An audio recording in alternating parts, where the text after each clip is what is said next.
네, 오늘은 이제 우리 사도행전 11장 말씀으로 그리스도의 사람들이라는 제목을 말씀을 잠시 나누도록 하겠습니다.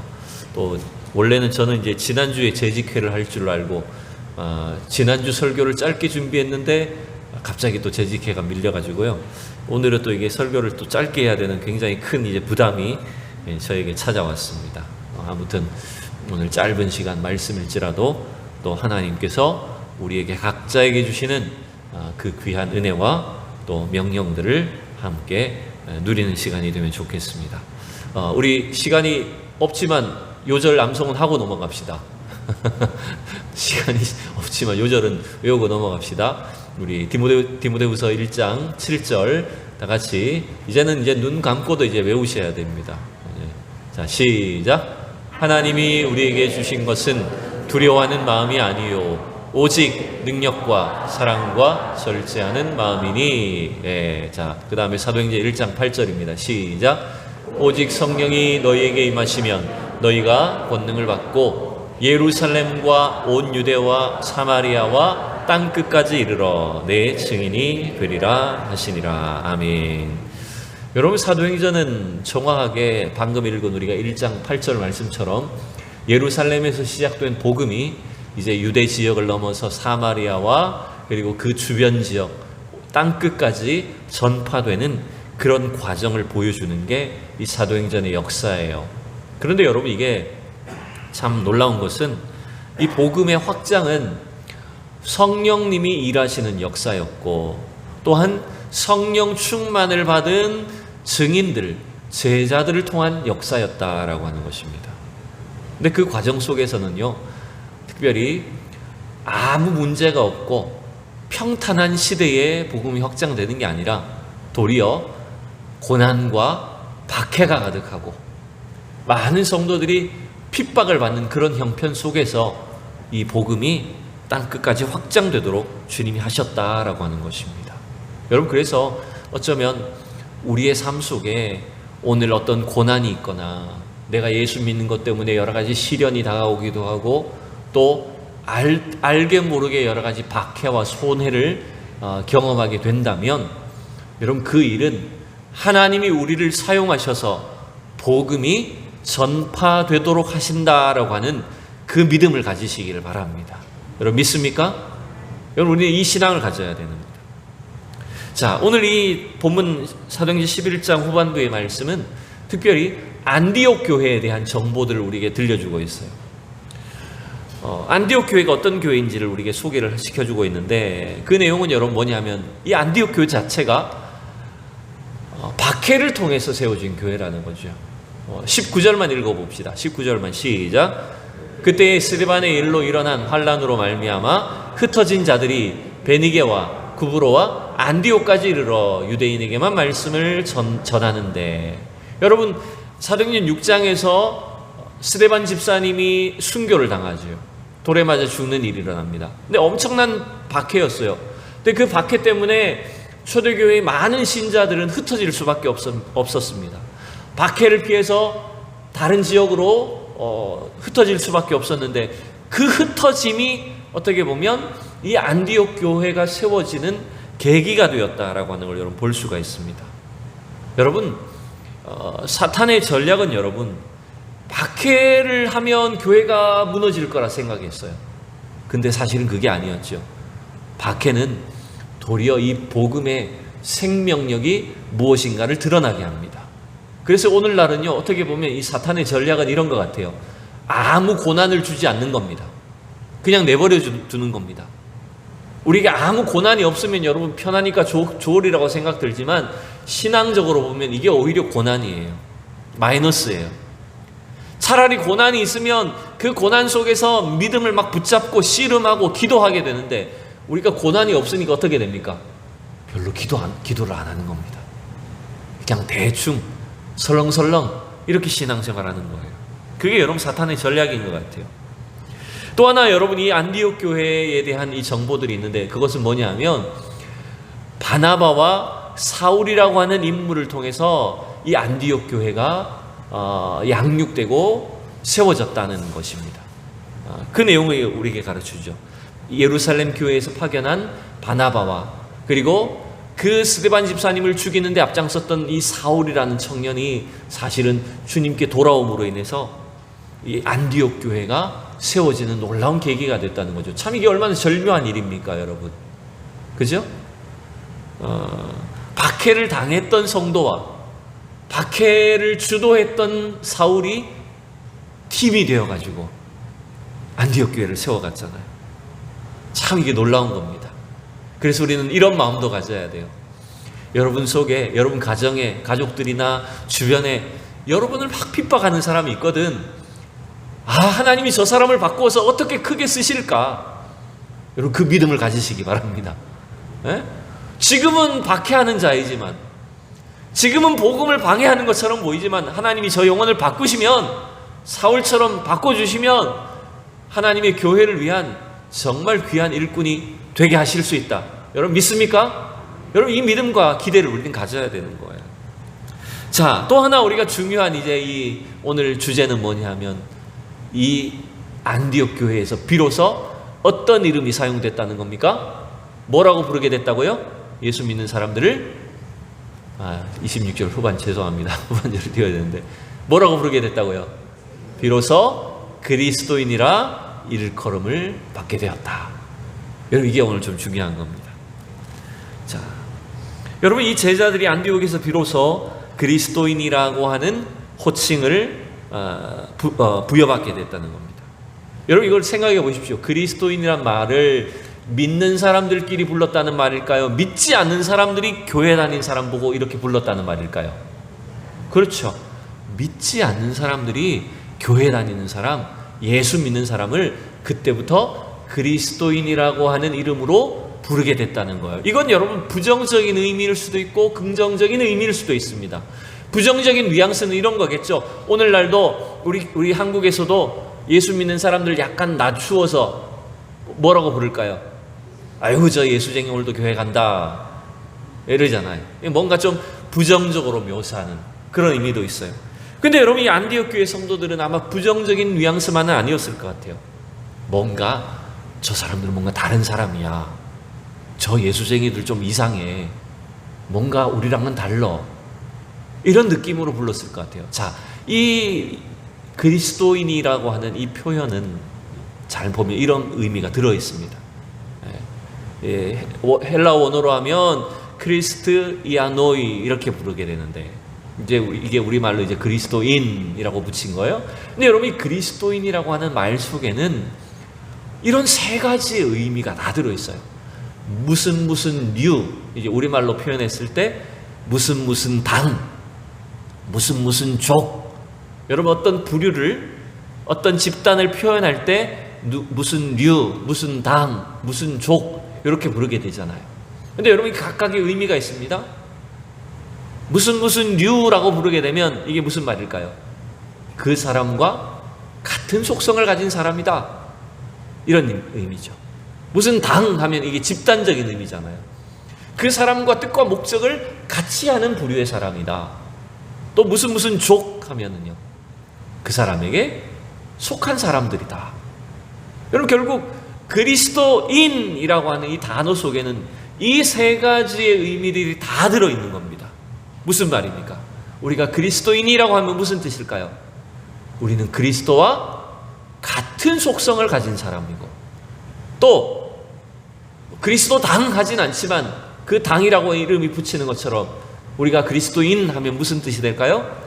예수 그리스도와 같은 뜻과 목적을 가진 사람. 그리고 우리가 그리스도인 하면 세 번째로 우리가 어떤 의미입니까? 우리가 어디에 속한 사람? 그리스도에게 속한 사람들이다. 이런 겁니다. 결국에 여러분이 이 안디옥 교회 성도들은 그 당시에 주변에 믿지 않는 사람들이 볼 때 저 사람들은 뭔가 예수 믿는데 교회 다니는데 저 사람들이 하는 모든 일들 속에는 예수 그리스도가 다 나타나는 거예요. 밥 먹을 때도 어때요? 교회 다니는 사람 밥 먹을 때 어때요? 뭔가 이렇게 막 기도를 하고, 지난주에 어떤 식당에 갔더니 저 앞쪽에 앉아있는 어떤 연세 드신 할아버지가 이렇게 막 이렇게 하시. 뭐예요 그 사람은? 천주교인이죠. 어떻게 해서든 우리 예수 믿는 사람들은 특징이 나타나는 거죠. 우리의 말 속에, 행동 속에, 우리의 삶의 모든 그 행위 속에 그리스도가 드러나는 사람이라는 거예요. 여러분, 그게 바로 그리스도인이란 뜻입니다. 자, 오늘은 이제 짧게 말씀을 정리해야 되는데, 여러분, 우리가 그리스도인이라고 하는 것은 과연 어떤 존재로 사는 것이냐? 저는 세 가지로 한번 정리를 해볼게요. 자, 우리 1번을 같이 읽어봅시다. 시작. 그리스도인으로서 건강한 자존심을 가져라.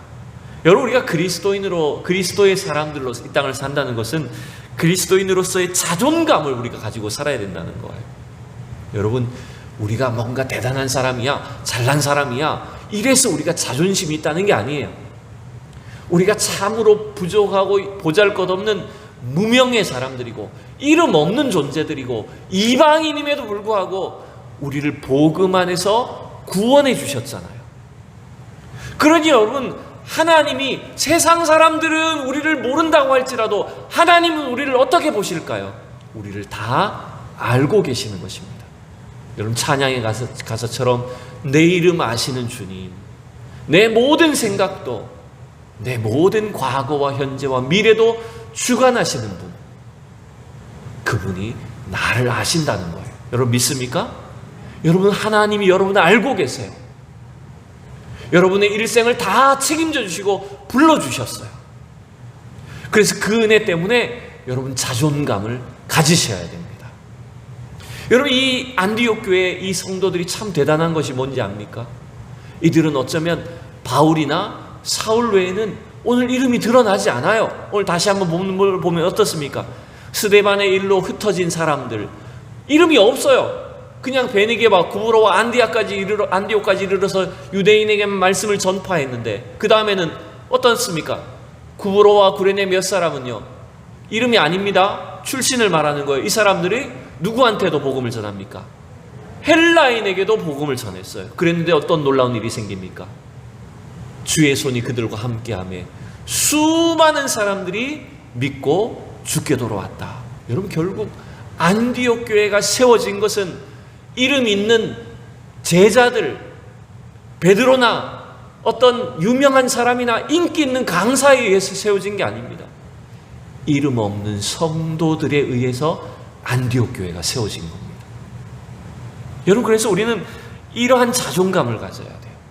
세상은 우리를 몰라도 하나님은 우리를 아신다.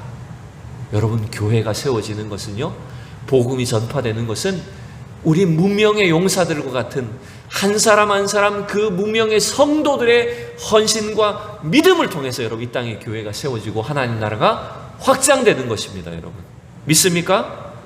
여러분, 사도 바울도 그래서 이렇게 말했어요. 고린도후서 6장에 보면 무명한 자 같으나 유명한 자요, 죽은 자 같으나 보라 우리가 살아있고, 우리가 징계를 받는 자 같으나 죽임을 당하지 않고. 10절 여러분 읽으십시오. 시작. 근심하는 자 같으나 항상 기뻐하고, 가난한 자 같으나 많은 사람을 부유하게 하고, 아무것도 없는 자 같으나 모든 것을 가진 자로다. 아멘. 여러분, 우리가 이런 자들입니다. 믿습니까? 여러분, 이 자존감을 가져야 돼요. 아, 나는 예수 믿는 자다, 그리스도인이다. 이게 얼마나 놀라운 이름이고 놀라운 권세와 축복을 받은 것인가라고 하는 여러분 자존감을 가져야 돼요. 그래서 우리는 이 세상과 구별되는 삶을 살아야 되는 겁니다. 비겁하게 우리의 이 신분을, 그리스도인의 이 거룩한 신분을 타협하거나 돈 앞에, 재산 앞에, 명예 앞에 우리의 양심을 저버리는 일이 없이 우리의 이 믿음을, 지조를 끝까지 지킬 줄 아는 그런 자존감 있는 성도로 살아야 된다는 거예요. 두 번째, 여러분, 우리가 그리스도인이라고 하는 것은 여러분 어떤 생각을 갖고 사는 겁니까? 2번 읽어봅시다. 시작. 진짜 그리스도인, 참 크리스천이 되라는 거예요. 여러분, 1세기 당시에 안디옥 교회 성도들을 향해서 믿지 않는 자들이 와, 저 사람들은 그리스도인이야 라고 불렀다는 것은 여러분, 이거 시시한 말이 아니에요. 이것은 예수 믿는 사람, 교회 다니는 사람들을 향해서 저 사람들은 뭔가 진짜 그리스도인이야, 진짜 예수 믿는 사람들은 뭔가 달라라고 인정받았다라고도 볼 수가 있는 거예요, 여러분. 여러분, 우리 오늘날 많이 사용하는 말 중에 나이롱이란 말이 있죠. 이게 좀 나이롱 자체는 별로 나쁜 게 아닌데 이게 약간 뭔가 좀 가짜 이런 의미로 부르다 보니까 병원에 있는 환자도 나이롱 환자 이렇게 부르게 된 거예요. 원래 이 나일론 입장에서는 기분 나쁠 수 있어요, 여러분. 이 나일론은 원래 인류 석유 산업에서 발견된 굉장히 유용한 도구 중에 하나입니다. 근데 이게 쓰다 보니까 이 나일론이 처음에는 좋은 줄 알았는데 별로 좋지 않더라는 거죠. 그죠? 면에 비해서 별로 좋지 않더라는 거죠. 그러다 보니까 이제 우리가 오늘날 뭐 나일론 환자, 그 다음에 여러분 이런 박수 뭐라 하는지 아세요? 나일론 박수. 이게 나일론 박수예요. 교회는 나가는 것 같은데 저 사람 좀 내가 봤을 때 제대로 안 믿는 것 같아. 이러면 나일론 신자 이렇게 되는 겁니다. 여러분, 우리는 오늘 이 말씀을 통해서 1세기 초대교회 이 안디옥 교회 성도들이 그리스도인이라고 불리게 됐다는 것은 저 사람들은 진짜 예수 믿는 사람들이야 라고 하는 것을 인정받았다라고 하는 걸 기억해야 됩니다. 그래서 우리도 오늘날 그냥 내가 종교란에 나는 기독교, 우리 부모님이 그냥 교회를 다녔어, 어릴 때 나는 교회 좀 가봤어 라고 하는 것으로 여러분 그게 그리스도인이 아니라는 거예요. 진짜 우리는 예수 그리스도의 사람이고 그리스도의 복음을 따라가는 사람이라고 하는 그 확실한 진리, 그 기준 위에 서 있는 참 크리스천이 돼야 될 줄로 믿습니다. 여러분, 그게 바로 어쩌면 이 세상 사람들 우리를 때때로 무시할 때도 있고 박해를 할 때도 있어도 저 사람은 진짜 예수 믿는 사람이야 라고 하는 것을 인정하게 될 때 복음의 영향력이 나타나게 되는 거예요, 여러분. 마지막 세 번째입니다. 우리가 그리스도인으로 이 땅을 산다는 것은 무슨 말입니까? 세 번째 읽어봅시다. 시작. 참 크리스천으로 행동하라는 거예요. 여러분, 우리의 참 신앙은 언제 드러납니까? 위기 때에 드러나는 겁니다. 박해를 통해서 오히려 신앙이 드러나는 거예요, 여러분. 지난 3년 동안 이 코로나의 위기를 겪었지만 어떻게 보면 이 코로나의 위기는 우리의 신앙의 색깔을 분명하게 드러내 보여준 계기가 되었습니다. 그래서 여러분, 성도에게 오는 시련은 오히려 우리의 신앙을 보여주는 은혜의 방편일 수도 있다라고 하는 거예요. 여러분, 이 오늘 1세기 안디옥 교회 성도들에게도요, 이 시대의 교회에 심각한 위기가 닥쳤습니다. 우리가 29절까지만 읽었지만 26절까지만 읽었지만 27절 이하에 보면 이런 내용이 나와요. 그때에 선지자들이 예루살렘에서 안디옥에 이르니 28절 읽어봅시다. 그 중에 아가보로 하는 한 사람이 일어나 성령으로 말하되 천하에 큰 흉년이 들리라 하더니 글라우디오 때에 그렇게 되니라. 실제로 이 주후 40년 50년 이 사이에요, 10여 년간 글라우디오 황제 통치 시기에 심각한 이 기근이 이 팔레스타인 지방에 있었어요. 이 예언대로 실제 기근이 있었어요. 근데 여러분, 이 안디옥 교회가 이제 막 세워진 교회잖아요. 근데 이 기근을 겪고 있는 유대 지역을 위해서 뭘 결정합니까? 여러분 29절 30절 보세요. 안디옥 교회 제자들이 각각 그 힘대로 유대에 사는 형제들에게 뭘 보내기로? 부조를 보내기로. 여기서 부조는 어려울 때 도와줄 테니까 너 나중에 도와줘, 이런 부마시의 개념이 아니에요. 여러분, 우리말로 부조로 번역을 했지만 여기서 부조라는 것은 우리 집사라고 하는 명칭, 디콘 알죠? 디아코니아, 그 단어예요. 섬김이란 뜻이에요. 내가 뭔가 대가를 바라고 나중에 나를 도와줄 대가를 바라고 내가 도와주겠다는 게 아니에요. 철저하게 우리가 받은 은혜를 따라서 이 유대교회를, 예루살렘 교회를 섬기겠다는 거였어요. 여러분, 이게 얼마나 놀라운 일입니까? 지금 막 세워진 교회가, 그리고 이방인 중심의 교회가 도리어 누구를 돕습니까? 모교회와 같은 예루살렘 교회를, 유대 지역에 있는 성도들을 돕는, 섬기는 이 엄청난 사역을 이루었다는 거예요. 여러분, 그래서 결국 이 안디옥 교회 성도들이 그리스도인이라고 부름을 받았는데 그들은 진짜 신앙을 가지고 있었고 그 참된 신앙에 따라서 그들이 고난의 때에, 위기의 때에 분명한 믿음의 색깔을 보여주는 그 참된 신앙이 행동으로 나타난 교회였다라고 하는 여러분 보여주고 있습니다. 여러분, 하나님은 어둡고 힘든 시대 속에 온몸으로 헌신하는 참 크리스천들을 찾고 계십니다. 그들은 어쩌면 이름도 없고 여러 가지 세상의 박해와 고난을 당할 수도 있습니다. 그러나 그들은 살아있는 믿음을 가지고 예수 그리스도를 따라가는 사람들이었어요.